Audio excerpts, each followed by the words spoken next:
Gem squash is one of my favorite vegetables. Like zucchini, it is a summer squash, and when picked very young, it tastes a lot like zucchini. But if left to mature on the plant for 20 to 30 days, the skin thickens up like winter squashes, and its flavor develops to become distinct from zucchini, with a delicious, comforting, gently sweet flavor.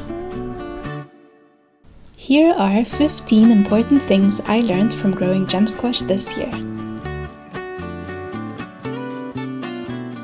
Gem squash is sometimes called rolet or little gem. I think these two are pretty much the same thing. When you order your gem squash seeds, be careful not to accidentally purchase round zucchini seeds. Although gem squash look very similar to round zucchini if you look at the pictures on the seed packets, these two are very different in nature and taste. Rolet and little gem are the only two types of gem squash I've seen to date. All the other names I've seen are for round zucchini varieties. Gem squash originated in warm, sunny Central America, Mexico, and nearby parts of the USA. So it really likes hot weather. It grows best within the temperature range of 18 degrees Celsius to 27 degrees Celsius. That's about 64 degrees to 80 degrees Fahrenheit. That doesn't mean that they can't grow in lower temperatures though. Their growth will be slower, so it can be said they won't thrive as much at lower temperatures, but they can survive below this optimum temperature range. This year, mine survived nights that went down to 10 degrees Celsius, or 50 degrees Fahrenheit.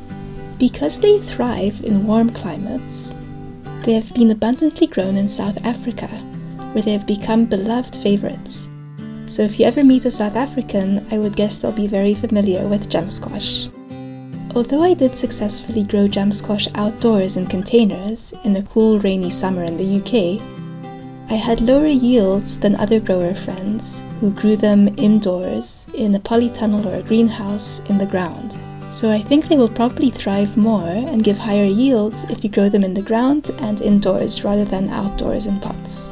At least if you live in a cool, rainy or windy place like some spots in the UK. Growing them under cover will also help stave off powdery mildew, which was a problem I came across in wet weather. If you don't have a polytunnel or a greenhouse like me, choose the sunniest, warmest, most wind-sheltered spot in your garden to grow them outside. Although my yields were on the lower side, with 4 plants we had about 1 to 2 squash each week throughout the growing season. In total we got about 6 squash from each plant. Though in more ideal conditions you could get as much as 20 squash per plant.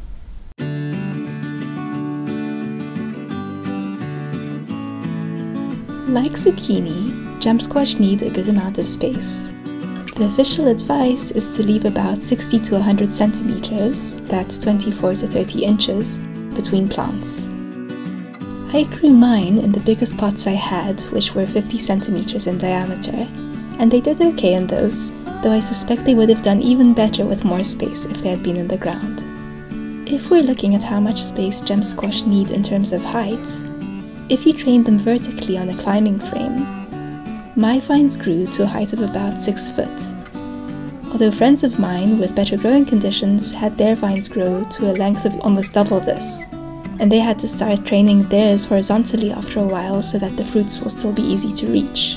Although I haven't tried this technique myself, I have read that you can pinch off the tips of the plant to contain the size if you want, and this may encourage the plant to thicken out lower down and make more fruits lower down. So if your plant is getting too big and a bit out of control, this may be something worth trying.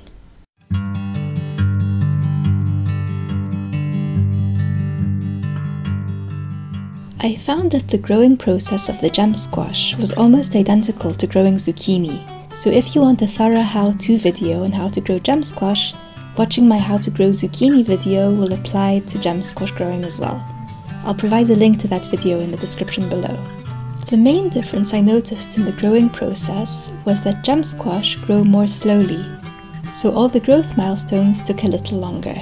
You can see what I mean by looking at this table I put together, comparing milestone times I kept a record of for things like seed chitting time, the time it took for the first true leaf to appear, for the first flower bud to appear and for the first fruit to be ready.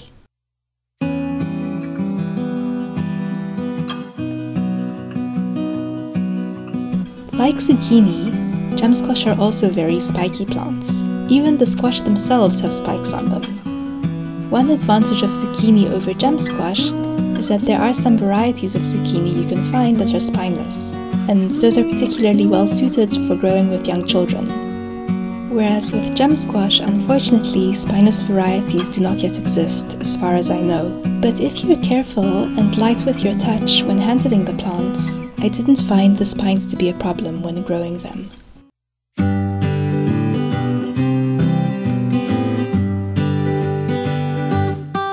When growing gem squash, one useful thing to note is that they'll go from initially growing vertically when they're seedlings, to changing their shape quite dramatically when they're a little more mature, and shifting towards growing horizontally along the ground. Growing them for the first time, I didn't realize this shift happens.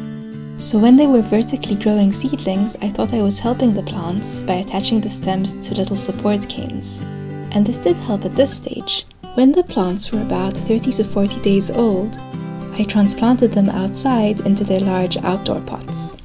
And about 7 to 10 days after I transplanted them, the plants changed shape, bending their stem towards the ground in order to grow horizontally. At this stage, the vertical support canes hindered rather than helped. The stems bent themselves so sharply towards the ground, fighting against the support canes, that in one case the plant split open its stem a little. In the future, I think it might be a better idea to remove the support canes as soon as possible once the plants are transplanted, to allow them to be free and flexible to shift position. This horizontal growth along the ground is what allows the plant to root along a few points to have several places where it can take up nutrients. It can be a good idea to let the plant trail a little and root on more than one point before training it upwards if you're growing it vertically. That way, if something happens to one root, there's a backup root to take its place.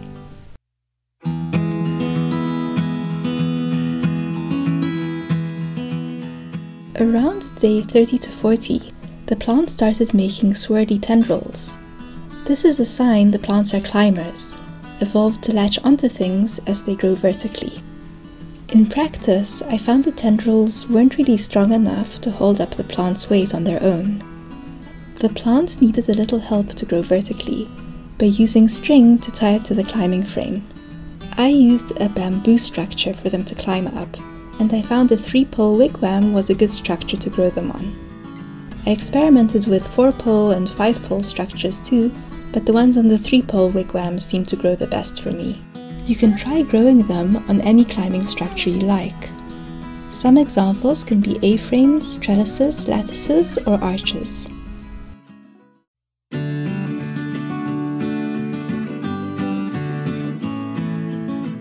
For details about how flower development and pollination works with the gem squash, please check out my zucchini growing video, since the flower mechanism is identical in zucchini and in gem squash plants.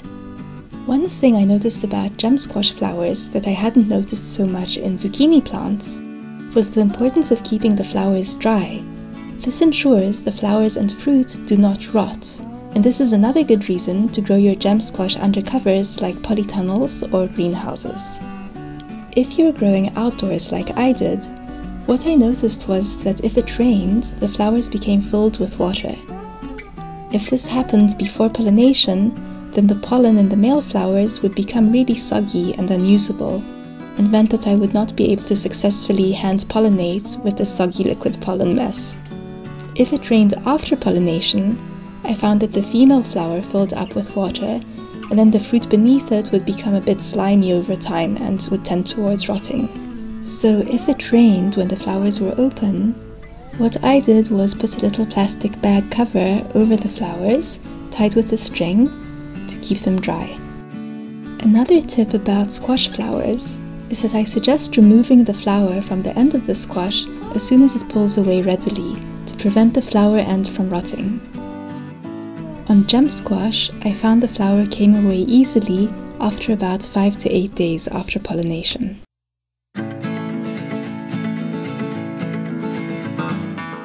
You'll be able to tell if pollination was successful by the shininess of the fruit. If it starts becoming shiny right after pollination, this is a good sign that it's developing well. If it starts to look dull-colored, it's a sign that pollination may not have been successful. If the fruit stays small and does not grow after several days, as well as remaining dull-looking, then you can be pretty certain that pollination was not successful. So fingers crossed for shiny fruit.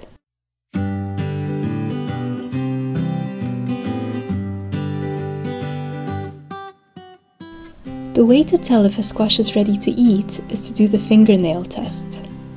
This involves lightly scratching the squash's skin to see if your fingernail leaves a mark.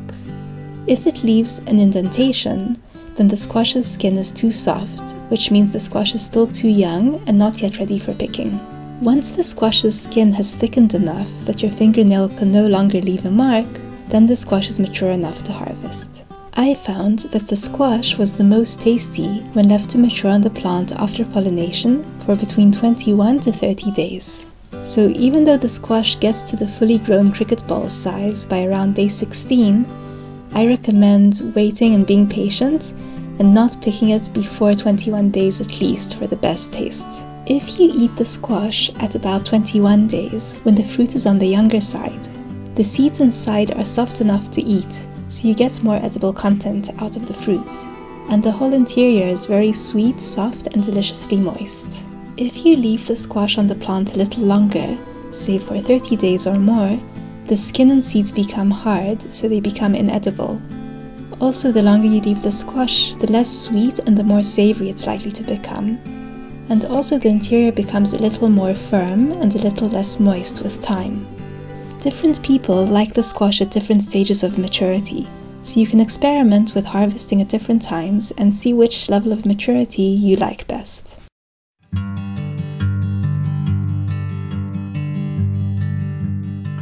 One interesting observation about squash development is that it starts life in the upright position with its bottom facing upwards, and as it matures over the course of the next 2 weeks, it slowly descends so that its bottom faces downwards.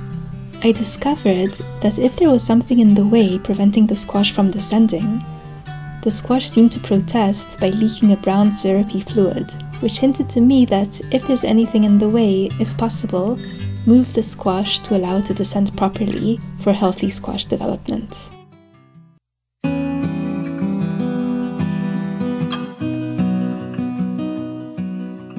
If you get a gem squash forming along the ground, it can be helpful to place something like a slate or a tile beneath it to prevent the bottom from rotting, especially if the ground is wet.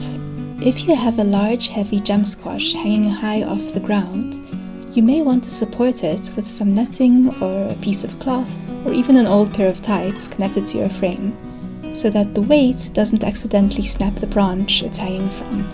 I have found that usually with the squash they were small enough and positioned in such a way that the nearby branches supported them well, so they didn't need additional support. But on rarer occasions, you'd get a particularly heavy squash that seemed to strain the plant's branch, in which case I gave it the extra support it needed.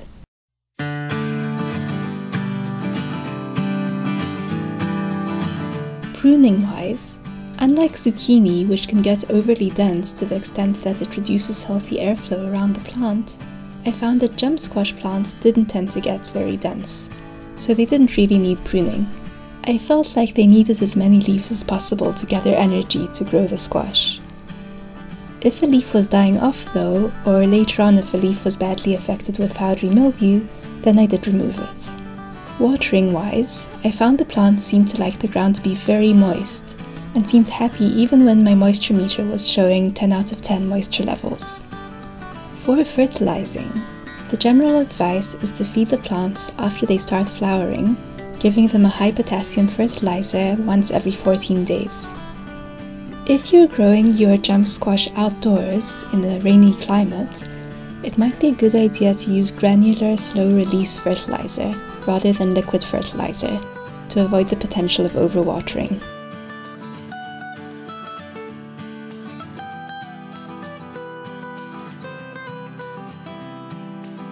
Next time I grow these, I'm considering trying out a one-time application slow-release fertilizer that may be lower maintenance to apply. If you've ever tried this, I'd love to hear your experience with slow-release fertilizers.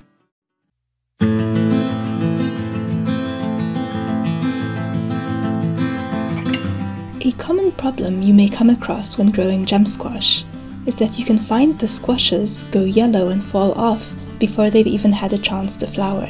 This can happen if several fruits are already successfully pollinated and growing on the plant. So the plant is using all its available resources to grow these. It then aborts any extra fruit that it does not have the resources to support. With favourable conditions, like sufficient amounts of sun, heat, fertilizer and water, and with the plant having several rooting positions along the ground, I suspect that each plant will be able to support a larger number of developing fruit at one time. With less favourable conditions, the plant's load capacity will be maxed out with a smaller load of fruit.